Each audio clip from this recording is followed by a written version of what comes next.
Hello बच्चों, let's read the question first. The question says which of the following can be the function performed by an ecosystem. इनमें से कौन सा जो है फंक्शन हो सकता है जो कि एक इकोसिस्टम परफॉर्म करता है। हमसे ये पूछा गया है। अब हमें ऑप्शन में दिया हुआ है conversion of inorganic into organic material by autotrophs. तो ये बिल्कुल ठीक दिया हुआ है। ये कौन कर रहे हैं? ये प्रोड्यूसर कर रहे हैं।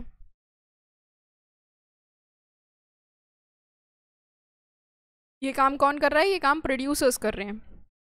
तो ये प्रोड्यूसर्स क्या है? इकोसिस्टम का पार्ट है और ये एक फंक्शन है जो कि प्रोड्यूसर परफॉर्म कर रहे हैं। तो ये इवेंचुअली क्या हो गया? ये इकोसिस्टम का एक फंक्शन हो गया।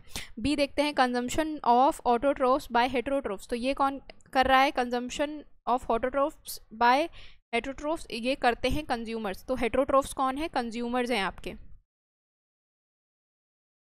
और ये भी क्या है? ये भी एक पार्ट ऑफ इकोसिस्टम है या फंक्शन ऑफ इकोसिस्टम है। तो इकोसिस्टम में अगर ऑटोट्रोफ्स होंगे तो हेटेरोट्रोफ्स भी होंगे जो उन्हें कंज्यूम करेंगे।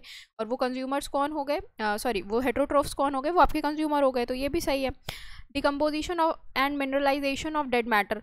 तो ये भी पार्ट ऑफ इकोसिस्टम है। अगर इकोसिस्टम में ऑटोट्रोफ्स होंगे, ऑटोट्रोफ्स भी डिकम्पोज हो जाएंगे, एक टाइम के बाद डेड हो जाएंगे।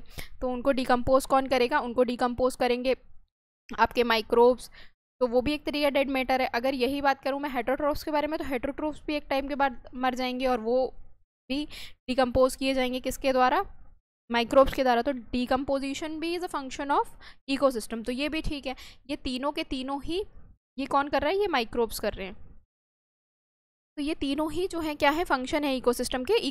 किसी भी आप इकोसिस्टम को देखोगे, let it be water ecosystem यानी कि एक्वेटिक इकोसिस्टम, टेरेस्ट्रियल इकोसिस्टम, कोई सा भी इकोसिस्टम होगा, ये तीन फंक्शन उसमें आपको देखने को ही मिलेंगे। तो करेक्ट आंसर क्या हो जाएगा आपका? करेक्ट आंसर आपका हो जाएगा ऑप्शन नंबर डी। होप आप लोगों को ये सोल्यूशन समझ में आया हो बच्चों। Thank you, all the best.